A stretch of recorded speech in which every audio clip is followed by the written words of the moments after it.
The Shark Deck. I'm Johnny Mac with 5 good news stories. Kevin Ford is a Burger King employee who went viral in 2022 for never missing a day for 27 years. Well, he's still doing it.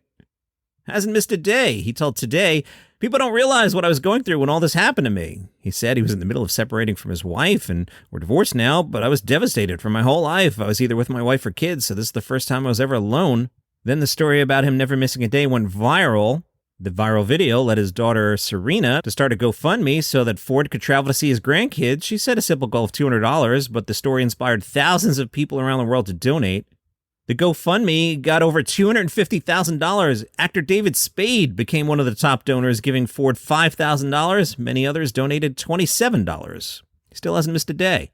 Good news if you're into Roman-era swords, they found 4 of them. They're wooden and leather hilts and scabbards and steel blades exquisitely preserved after 1,900 years in a desert cave. Some archaeologists were doing their thing near the Dead Sea in a cave. They believe the 4 swords and the head of a javelin were stashed in the remote cavern by Jewish rebels during an uprising against the Roman Empire in the 130s. You never know what you'll find while digging. A Portuguese man stumbled upon a fossilized sauropod that might be the largest dinosaur skeleton ever found in Europe. The man was digging and he noticed the presence of several fragments of fossilized bones in his yard, so he called in scientists, and they have unearthed several, quote, important skeletal elements of a beast that may have been 82 feet long. A paleontologist said it's one of the biggest specimens discovered in Europe, perhaps in the world. It is not usual to find all the ribs of an animal like this, let alone in this position, maintaining their original anatomical position. This mode of preservation is relatively uncommon in the fossil record of dinosaurs, in particular sauropods from the Portuguese Upper Jurassic. Hey, good news. Biscuit, the 100-year pet tortoise, back home with his family. He was found in distress in a Louisiana canal. Oh, no.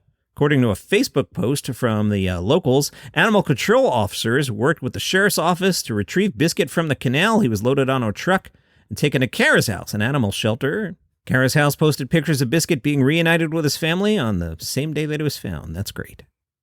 Okay, good news. We figured out why your pool is green. This story's a little mischievous, and I gotta admit, it makes me laugh. This is terrible. I shouldn't laugh at it, but I keep laughing at it. It was Friday, the kickoff to Labor Day weekend. The general manager of the pool at the Quality Inn in New Jersey noticed the pool was covered in, quote, blue stuff that was turning the water green. At this point, they knew the drill. They had to drain the pool, wash it down, fill it back up. 3 hours later, people were swimming. But then, the manager returned a few hours later to drop off supplies for the next morning's breakfast service, and the pool was yellow. She checked the security cameras. Nobody had driven by, there were no cars in sight, and no one had walked past the pool or thrown something in. She called a detective because this kept happening. She told him, "It has to be a drone." The detective said, "You might be onto something." The next day, the Galloway Police, in partnership with the Federal Aviation Administration, the New Jersey State Police, and the Absecon Police Department, boy, really? Tracked a drone as it flew from the Quality Inn to Comfort Solutions Heating and Cooling, a nearby business. There, they arrested the owner, who has been charged with multiple counts of criminal mischief and harassment. They say that owner operated the unmanned aircraft via remote control and used it to drop packets of sea dye into neighborhood pools. Sea dye is a chemical used in water rescues, and it turns water colors ranging from bright yellow to fluorescent green. Asked about a motive, they think pranking people. It's not funny. Stop laughing. And that's your 5 good news stories for today. Follow the show for free on Apple Podcasts, Spotify, YouTube, wherever you get your shows. Now you can explain to my wife why my pool's green.